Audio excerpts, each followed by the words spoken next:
Here's your daily news roundup from 97.9 WGBW. For Civic Media News, I'm Connie Fellman. Authorities say there were no fatalities from yesterday's tornado in the Fox Valley, but a suspected lightning strike did kill a worker in Whitewater. The worker was part of a crew that was trimming trees in the community. The 29-year-old man was working in a tree when it was hit by lightning. The Walworth County Medical Examiner's Office is conducting the investigation into his death. The intersection where 38-year-old Corey Ruiz was shot and killed by Madison police is now a community gathering place.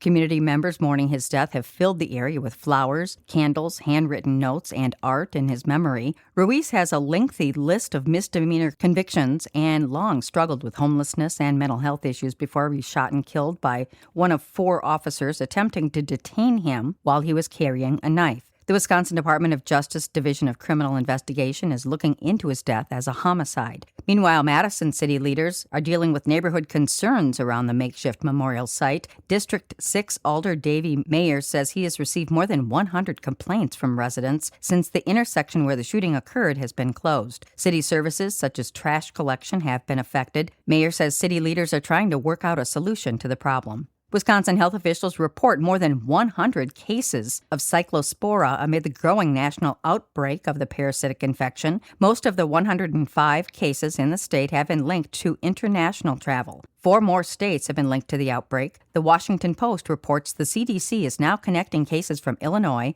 Kansas, Oklahoma, and Pennsylvania to the nationwide outbreak caused by the cyclospora parasite. Drivers across Wisconsin are feeling the pinch at the pump once again. Civic Media's Melissa Kay tells us why recent gas prices have seen a significant jump. Average gas prices rose 9.5 cents over the last week, the average on Monday landing at $3.88 per gallon. This is 24 cents higher than a month ago and $1 per gallon higher than this time last year. The national average of diesel increased 17.8 cents over the last week to land at $5.25 per gallon. Officials at Gas Buddy say a combination of factors are keeping upward pressure on crude and refined product markets. These include the continued escalations between the U.S. and Iran, renewed Houthi attacks in the Red Sea, and fresh Ukrainian strikes on Russian oil refineries. Oil prices dropped on Sunday after a pullback in hostilities over the weekend, but officials say prices at the pump are expected to remain elevated. I'm Melissa Kay, Civic Media News. Fuel experts say how elevated that will be depends on how the geopolitical situation develops this week. Thousands of Potawatomi citizens from the United States and Canada are gathering in Crandon this week to celebrate their heritage. The week-long event draws an estimated 5,000 participants who represent the 12 Potawatomi nations. Part of the event focuses on preserving and revitalizing the Potawatomi language for future generations.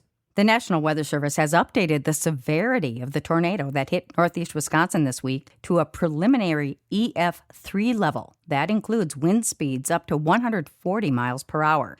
They say the funnel cloud developed 2 miles northwest of Appleton and tracked south into Fox Crossing and Menasha before dissipating over Lake Winnebago around 2:22 p.m. on Monday.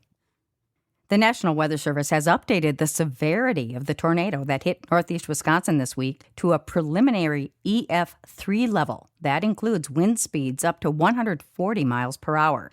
They say the funnel cloud developed 2 miles northwest of Appleton and tracked south into Fox Crossing and Menasha before dissipating over Lake Winnebago around 2:22 p.m. on Monday. After that twister left a path of destruction throughout northeast Wisconsin, communities are coming together to help out those impacted by storm damage. If you'd like to donate your time, expertise, or supplies, Volunteer Fox Cities is coordinating efforts to help storm victims at the former UW-Oshkosh Fox Cities campus. They're looking for donations of food, water, and emergency supplies, as well as enlisting people for cleanup and recovery. Find more information on how you can help at volunteerfoxcities.org. Several area businesses are also collecting things like hygiene items, diapers, batteries, and portable phone chargers to help out the victims. Dairy Air Brewing in Seymour, Kalan Skin and Wellness in Appleton, and Coons RV in Swamico are just a few businesses collecting donations for relief efforts.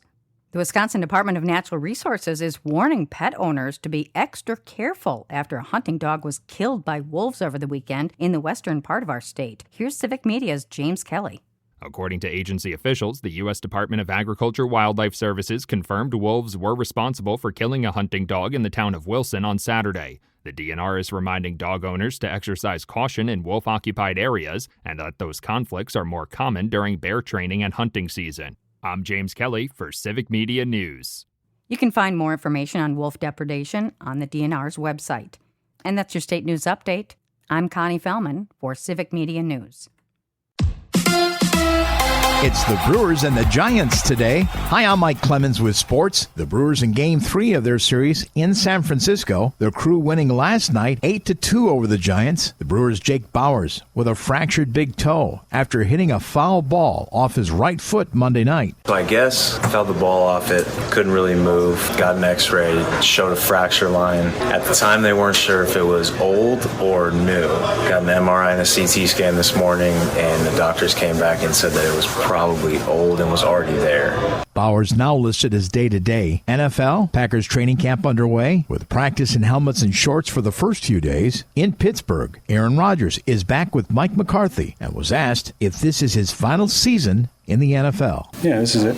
Why is this it? I thought last year might be it.